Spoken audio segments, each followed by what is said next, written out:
Hi guys, welcome back to another video on the channel. నాకు DC నుంచి అయితే second mail వచ్చింది. అసలు నేను ఎప్పుడు అప్లై చేశాను, ఏం కోర్స్కి అప్లై చేశాను, ఖర్చు ఎంత అయింది, మొత్తం ఈ వీడియోలో అయితే ఎక్స్ప్లెయిన్ చేస్తాను.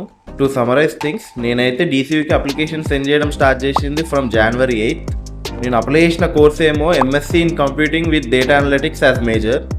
అండ్ నేను నా LRSని కూడా on the same date upload చేసిన, that is on January 8th.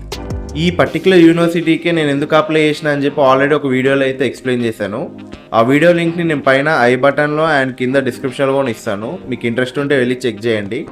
Second mail అని ఎందుకన్నా అంటే, నా సైడ్ నుంచి అన్ని సబ్మిట్ చేసినారా మామా అని చెప్పి అనుకునే లోపే ప్రోగ్రామింగ్ ఎక్స్పీరియన్స్ స్టేట్మెంట్ని అయితే అప్లోడ్ చేయమని చెప్పి ఒక మెయిల్ వేశారు. That is on January 10th.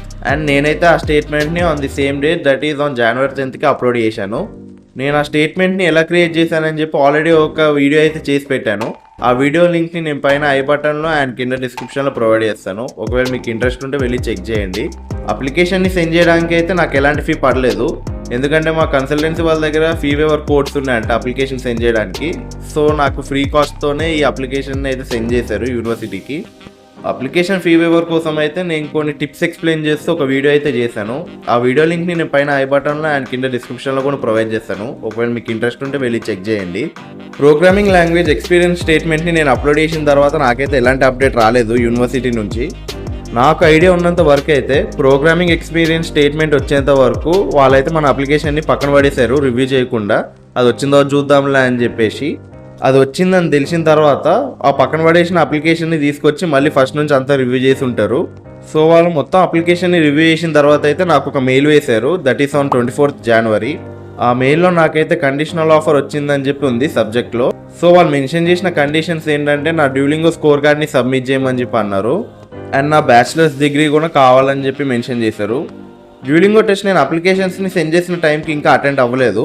So వాళ్ళైతే డ్యూలింగో అఫీషియల్ వెబ్సైట్ నుంచి మా స్కోర్ కార్డ్ని అయితే షేర్ చేయమన్నారు. మనమైతే డ్యూలింగో టెస్ట్ కంప్లీట్ చేసినాక స్కోర్ కార్డ్ని అయితే వాళ్ళు షేర్ చేసే ఆప్షన్ని ప్రొవైడ్ చేస్తారు. సో ఇది పెద్ద ప్రాబ్లం అయితే ఏం కాదు మనకి. సో నేను ఇంకా ongoing undergraduate student కాబట్టి నా దగ్గర అయితే ఒరిజినల్ డిగ్రీ లేదు నా బ్యాచిలర్స్ది.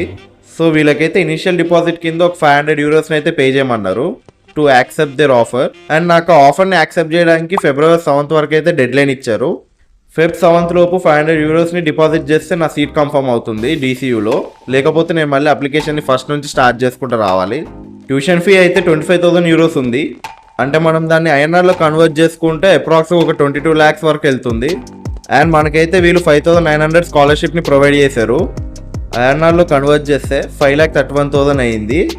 సో నా స్కాలర్షిప్ని డిడక్ట్ చేసిన తర్వాత నా టోటల్ ట్యూషన్ ఫీ వచ్చేసి 19,100 euros అయ్యింది. అండ్ కింద ఎలా పే చేయాలని చెప్పి కొన్ని స్టెప్స్ అయితే మెన్షన్ చేశారు. సో ఇదన్నమాట మ్యాటర్. ఇప్పుడు డిపాజిట్ చేయాలన్నా, ఫీ పే చేయాలన్నా నా లోన్ అప్లికేషన్ అప్రూవ్ అవ్వాలి, రిక్వైర్డ్ అమౌంట్ శాంక్షన్ అవ్వాలి, కావాల్సిన అమౌంట్ డిస్బర్స్ అవ్వాలి. అప్పుడే నేను నా ట్యూషన్ ఫీని అయితే పే చేయగలను. సో February 7 డెడ్ లైన్ వచ్చేంత వరకు అయితే వేరే యూనివర్సిటీస్ నుంచి ఏమైనా ఆఫర్లు వస్తాయేమో అని చెప్పి వెయిట్ చేయాల్సిందే.